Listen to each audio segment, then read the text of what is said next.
WhatsApp বন্ধুরা, কি অবস্থা সবার, কেমন আছেন? দিস ইজ হাবিব ব্লগস, আপনাদের স্বাগতম। সো গাইস, আজকের ভিডিওর উদ্দেশ্য হচ্ছে গ্রীষ্মে আসতে কত টাকা লাগে আর গ্রীষ্মে কোন কোন বিষয়ে আসলে আপনার জন্য ভালো হবে। সো গাইস, ভিডিও শুরু করা যাক। অনেক ভাই আমাকে কমেন্ট করছে, কমেন্টের ভিতরে বলছে যে ভাই গ্রীষ্মে আসতে কত টাকা লাগে। আসলে ভাই, আমি এখন আছি পর্তুগালে। গ্রীষ্মে আমার এক আত্মীয় থাকে, তার থেকে আমি জানতে পারছি সে আবার একটু ভালো পর্যায়ে কাজ করে আর কি। গ্রীষ্মে উকিলের সাথে কথা বলে সে জানাইছে আমাকে যে গ্রীষ্মে এখনো বাংলাদেশ থেকে লোক আনা শুরু হয় নাই। আপাতত গ্রীষ্মে যারা আছে তাদেরকে কাগজ দিয়েছে, মানে গ্রীষ্মে যারা আগে থেকে বসবাস করতেছে, যাদের কাগজপত্র নাই তাদেরকে আপাতত কাগজপত্র দিতেছে, বৈধ করতেছে আর 5 বছরের কাগজ দিতেছে। এখনো বাহিরের কান্ট্রির কোনো লোকজন আনা শুরু করে নেই তারা। বাহিরের কান্ট্রির থেকে যখন লোকজন আনা শুরু করবে তখন আমি আপনাদেরকে ভিডিওর মাধ্যমে জানিয়ে দেব। আর গ্রীষ্মে এই কাজের ভিসা আসতে গেলে কত টাকা লাগবে এটা আসলে এখন বলা মুশকিল। তারপরও আমি আমার এক বড় ভাইয়ের থেকে জানতে পারছি আর কি, একটা লিকের থেকে আমি জানতে পারছি যে এখানে কত টাকা লাগবে। আমি আপাতত আপনাদের একটা ধারণা দিয়ে দিতেছি, এই ধারণা অনুযায়ী আপনারা জমা দিতে পারেন।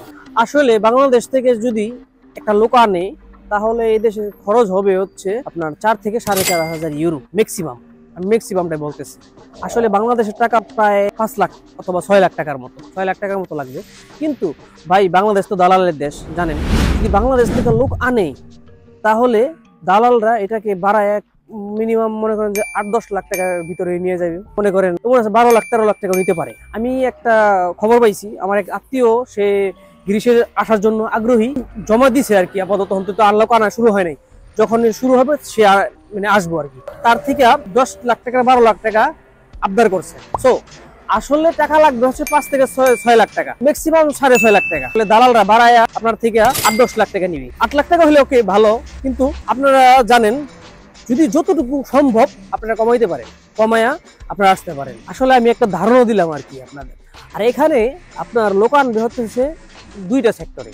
একটা হচ্ছে আইল্যান্ডের বিষয়। আইল্যান্ড বলতে হচ্ছে গ্রিসের অনেক আইল্যান্ড আছে, মানে ছোট ছোট দ্বীপ আছে, সেইগুলায় অনেক টুরিস্ট আসে আর কি সামারে। সেই সময় কাজের অনেক চাপ থাকে, ওখানে রেস্টুরেন্ট থাকে, অনেক ধরনের কাজ আছে। ওই কাজে আপনার লোক আনবে। আর হচ্ছে আপনার এগ্রিকালচারে কাজের জন্য আপনার মানে কৃষি কাজের জন্য লোক আনবে।